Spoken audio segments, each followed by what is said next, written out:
আসসালামু আলাইকুম, আমি মোহাম্মদ সামির আলী। আর আপনারা দেখছেন সার্ক ইন্টারন্যাশনাল স্কুলের ইউটিউব চ্যানেল সার্ক ই এডুকেশন। আজকে আমরা চতুর্থ শ্রেণীর এই বিজ্ঞানের পঞ্চম অধ্যায় নিয়ে আলোচনা করব, স্বাস্থ্যবিধি।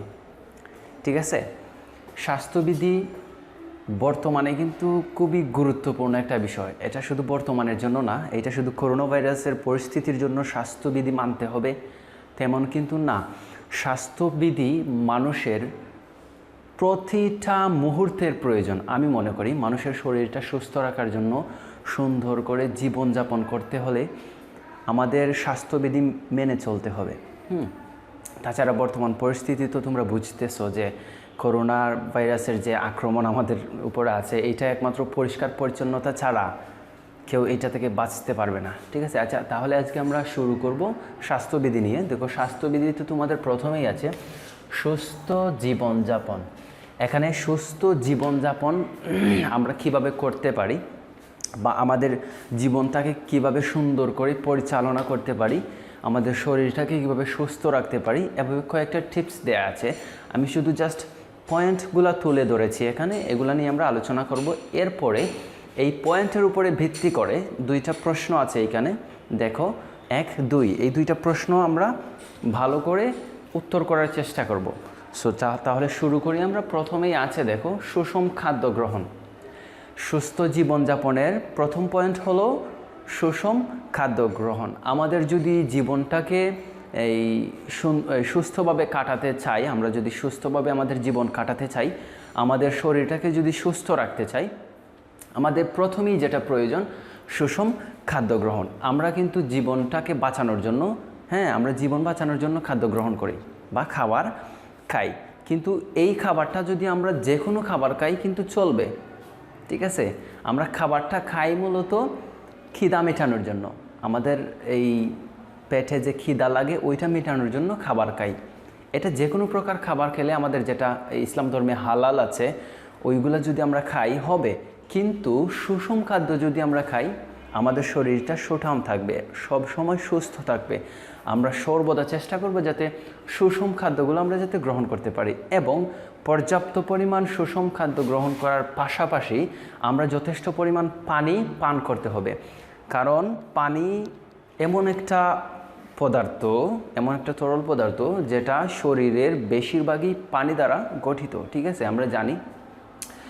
সো পানিটা খুবই ইম্পর্ট্যান্ট। সুষম খাদ্য গ্রহণের পাশাপাশি আমাদের পানিটা গ্রহণ করতে হবে, পানিটা পান করতে হবে বেশি বেশি করে। এরপরে আছে নিয়মিত শরীর চর্চা। দেখো, শরীর চর্চা বলতে যেটা বোঝায় সেটা হলো আমাদের শারীরিক ব্যায়াম। মনে করো আমরা এই সকালবেলা যেটা মর্নিং ওয়াক বলে, ওইটাকে শরীর চর্চা বলে। তাছাড়া জিমে গিয়ে অনেক সময় শরীর চর্চা করতে পারো। নিজের শরীরটাকে ভালো রাখার জন্য আমরা যে শারীরিক ব্যায়াম করি ওইটাকে শরীর চর্চা বলে। ঠিক আছে, আমরা যদি এটা নিয়মিত করি তাহলে আমাদের হাড়গুলা, হাড় সবসময় শক্ত থাকবে, এবং আমাদের এই শরীর সবসময় নিয়মিত যখন জার্সিং করবে, নিয়মিত যখন এই চলাফেরা থাকবে, তখন আমাদের শরীরটা সচ্ছল থাকবে, মানে ভালো থাকবে আর কি। সো আমাদের নিয়মিত শরীর চর্চা করাটা খুবই প্রয়োজন। একজন ব্যক্তি, আমি একটা গল্প বলি এখানে, মনে হয়ে গেল। একজন ব্যক্তি এসে একজন ধনী ব্যক্তিকে বলতেছে, ভাই আপনার এত পয়সা, এত টাকা, কিভাবে এটা সম্ভব?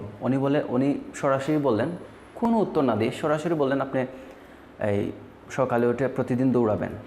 আবার বললেন, এটা কোনো সলিউশন হলো? ওই ব্যক্তি বলতেছে, এটা কোনো সলিউশন হলো? আমি বললাম যে কীভাবে টাকা ইনকাম করা যায়। তো উনি আবারও বললেন যে আপনি সকালে উঠে প্রতিদিন দৌড়াদৌড়ি করেন, অর্থাৎ মর্নিং ওয়াকের কথা বলতেছেন, শরীর চর্চার কথা বলতেছেন। উনি আবার রাগান্বিত হয়ে বললেন যে আমি টাকা কিভাবে ইনকাম করা যায় এইটা বলতেছি, আমি আপনাকে বলতেছি না যে ব্যায়াম কিভাবে করা যায় বা ব্যায়াম কেন করবো, এটা বলতেছি না। ওই ধনী ব্যক্তিটা আবার উত্তর দিলেন যে আপনি প্রতিদিন যদি শরীর চর্চা করেন, আপনি যদি প্রতিদিন ব্যায়াম করেন, সকালে উঠে হাঁটেন, সকালে উঠে দৌড়াদৌড়ি করেন, তাহলে ওই শরীর চর্চাটা আপনার এই হাঁটাটা আপনার মস্তিষ্কের জন্য ভালো হবে, আর আপনার মস্তিষ্ক ওই শরীর চর্চার মাধ্যমে শক্তি পাবে। আর আপনার মস্তিষ্ক যদি অর্থাৎ ব্রেইন যদি শক্তিশালী হয়, তাহলে আপনি কিভাবে টাকা ইনকাম করা যায়, কিভাবে এই ভালো জীবনযাপন করা যায় আপনি ভালো করে বুঝতে পারবেন। প্রথমে আপনার মস্তিষ্কটাকে, ব্রেইনটাকে ডেভেলপ করতে হবে, ব্রেইনটাকে স্ট্রং করতে হবে। সো বুঝতেই পারছো এই গল্পটার মাধ্যমে যে নিয়মিতভাবে শরীরচর্চা অনেকটা ইম্পর্ট্যান্ট আমাদের শরীরের জন্য, আমাদের ব্রেইনের জন্য। একটা কথা জুড়ে দিই আমি এখানে, শরীরচর্চা কিন্তু ব্রেইনকে শক্তিশালী করে তোলে, ঠিক আছে। এরপরে আছে আমাদের পর্যাপ্ত ঘুম। আমরা সারাদিন পরিশ্রম করলাম, সারাদিন এই খাটলাম বা কাজ করলাম, হাঁটাচলা করলাম, সব কিছু করলাম। রাতে যদি আমরা পর্যাপ্ত পরিমাণ ঘুমাতে না পারি, আমাদের যদি ঘুম সঠিকভাবে না হয়, আমাদের যে শরীরটা, আমাদের বডি আস্তে আস্তে ধীরে ধীরে এটা হতে থাকবে, কমতে থাকবে, বা আমরা স্বাস্থ্যহীনতায় ভুগতে থাকবো। সো আমাদের পর্যাপ্ত পরিমাণ ঘুম অবশ্যই লাগবে।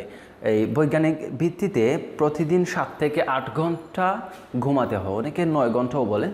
সো 7 থেকে 8 ঘন্টা যদি একজন মানুষ ঘুমায়, বোঝা গেল যে তার পর্যাপ্ত ঘুম আছে। বর্তমানে কিন্তু আমরা দেখা যায় যে আমাদের বর্তমানে ইয়াং জেনারেশন যারা ফেসবুক বা বিভিন্ন এই সোশ্যাল মিডিয়াতে অনেক রাত যাবৎ অ্যাক্টিভ থাকে, এটা কিন্তু খুব খারাপ একটা এফেক্ট পড়ে আমাদের বডির জন্য। সো আমরা সব সময় চেষ্টা করব যাতে আমাদের শরীরটাকে সুস্থ রাখার জন্য, আমাদের জীবনযাপনটাকে সুন্দর করে তোলার জন্য আমরা যাতে পর্যাপ্ত পরিমাণ ঘুমাতে পারি। এরপরে আসে বিশ্রাম। শুধু ঘুমানোর মানেই যে বিশ্রাম তা কিন্তু না। তুমি যদি মনে করো এখন আমার বিশ্রামের টাইম, আমি ঘুমাবো, এটা কিন্তু ভুল একটা এই কথা। বিশ্রাম মানে হলো তোমার শরীরটাকে একটু শান্তভাবে রাখা, একটু কাজকর্মের ফাঁকে নিজেকে একটু এই শান্ত রাখা আর কি, রিল্যাক্স মোডে রাখা। এটা হতে পারে তুমি তোমার পছন্দের কাজগুলো করো, হতে পারে তুমি ভালো কোনো মিউজিক শোনো, ইসলামিক মিউজিক শোনো, তুমি রিল্যাক্সে অর্থাৎ বিশ্রামে গিয়ে ভালো কোনো মিউজিক শোনো শান্তভাবে। হতে পারে তোমার ভালো লাগে গার্ডেনিং করা, অর্থাৎ বাগান করা তোমার ভালো লাগে, গার্ডেনিং করা। সো ওইটা তুমি করতে পারো, এটা তোমার শরীরের জন্য বিশ্রাম হবে। সো আমাদের সুস্থ জীবনযাপনের জন্য বিশ্রামটা কিন্তু অত্যাধিক প্রয়োজন, ঠিক আছে। মানে যতটুকু প্রয়োজন ততটুকু বিশ্রাম নেওয়াটা প্রয়োজন, মানে বিশ্রামটা লাগবেই। শরীরটা সুস্থ রাখতে গেলে বিশ্রাম লাগবে। শরীরের পরিষ্কার পরিচ্ছন্নতা, নেক্সট যে পয়েন্ট সেটা হলো শরীরের পরিষ্কার পরিচ্ছন্নতা। আমরা বর্তমানে যে করোনা ভাইরাসে ভুগতেছি, বা করোনা ভাইরাস নামক একটা মহামারী আমাদের দেশে পুরো বিশ্বে ছড়িয়ে পড়েছে, যার মূল কারণ হিসেবে বিজ্ঞানীরা চিন্তা করেছেন যে পরিষ্কার পরিচ্ছন্নতা মানুষের মধ্যে যদি না থাকে, ভাইরাসটা বেশি আক্রমণ করে। সো আমাদের প্রথমেই পরিষ্কার পরিচ্ছন্ন রাখতে হবে, নিজেকে সবসময় হাত মুখ ধুয়ে রাখতে হবে, গোসল নিতে হবে, হ্যাঁ, বেশি বেশি এই অজু করতে হবে। আমাদের পরিষ্কার পরিচ্ছন্নতা মানে শরীরটাকে সবসময় পরিষ্কার পরিচ্ছন্নতা রাখতে হবে। আমাদের বর্তমানে কিন্তু করোনা ভাইরাসের জন্য আমরা হ্যান্ড স্যানিটাইজ এটা ইউজ করি, এটাও ইউজ করতে পারো পরিষ্কার থাকার জন্য। মানে পরিষ্কার পরিচ্ছন্নতা যদি থাকতে চাও, অজু এবং গোসলের উপরে কোনো কিছু হতে পারে না, ঠিক আছে। সো সুস্থ জীবনযাপনের জন্য তোমাদের বইয়ে এই পয়েন্টগুলো ছিল। আশা করি তোমরা প্রত্যেকটা পয়েন্ট সম্পর্কে সাম্যক একটা ধারণা পেয়েছো। আশা করি এই বিষয়গুলো নিয়ে তোমরা সামান্য কিছু লিখতে পারবে। সো আমাদের এই যে বিষয়গুলা আসলে সুস্থ জীবনযাপন করতে গেলে এই 5টা পয়েন্ট অবশ্যই প্রয়োজন। এখন আমরা আসি এই পাঠ থেকে আমাদের যে প্রশ্নগুলো আসতে পারে, আমাদের বইয়ে যে প্রশ্নগুলো আছে। প্রথমে শরীর সুস্থ রাখতে হলে আমাদের কি কি করতে হবে, এটা কিন্তু আমি আলোচনা করে নিয়েছি এখানে। সো ওই যে প্রশ্নটার উত্তর ঠিক ওইগুলাই হবে, ঠিক আছে। শরীর সুস্থ রাখতে হলে আমাদের কি কি প্রয়োজন বা কি কি করতে হবে, প্রথমে তো খাদ্য গ্রহণ করতেই হবে, এটা লিখবা যে শরীর সুস্থ রাখতে গেলে আমাদের খাদ্য গ্রহণ করতে হবে। এরপরে নিয়মিত শরীরচর্চার গুরুত্বটা আমি বলে দিয়েছি। সো আমাদের যদি শরীরটাকে সুস্থ রাখতে হয়, শরীরচর্চা মানে শারীরিক ব্যায়াম যেটা, এটা করতে হবে। এরপরে পর্যাপ্ত ঘুম, সুস্থ রাখতে গেলে শরীরটাকে সুস্থ রাখতে গেলে পর্যাপ্ত পরিমাণ ঘুমানো প্রয়োজন হবে, বা মানে ঘুমাতে হবেই। এরপরে বিশ্রাম, এরপরে শরীরের পরিষ্কার পরিচ্ছন্নতা রাখতে হবে, ঠিক আছে। তোমরা যদি শরীর সুস্থ রাখতে হলে আমাদের কি কি করতে হয়, যদি এই 5টা পয়েন্ট দিয়ে লিখে নাও, আশা করি উত্তরটা হয়ে যাবে। এর পরের প্রশ্ন যেটা আছে, পরিষ্কার পরিচ্ছন্ন থাকার উপায় বর্ণনা করো। মানে কি কি উপায়ে আমরা নিজেকে পরিষ্কার রাখতে পারি। সো আমরা প্রথমেই এটা লিখতে পারি যে অজুর মাধ্যমে, দেন আমরা লিখতে পারি গোসল করার মাধ্যমে। আমরা নিজেকে পরিষ্কার রাখতে পারি কীভাবে? প্রথমে আসবে অজু। আমরা যদি 5 ওয়াক্ত নামাজের ক্ষেত্রে 5 বার অজু করি, আমাদের অজু করার ক্ষেত্রে, অজু করলে কিন্তু আমাদের এই শরীরের বেশিরভাগ অঙ্গ ধৌত করা হয়ে যায়, ঠিক আছে? যেমন মুখ মণ্ডল, হাত, এইগুলো কিন্তু ধৌত করা হয়ে যায় অজুর মাধ্যমে। সো অজু যদি আমরা করি তাহলে আমাদের পরিষ্কার পরিচ্ছন্নতা হয়ে যাবে, ঠিক আছে? এরপরে যেটা আসছে গোসল করা।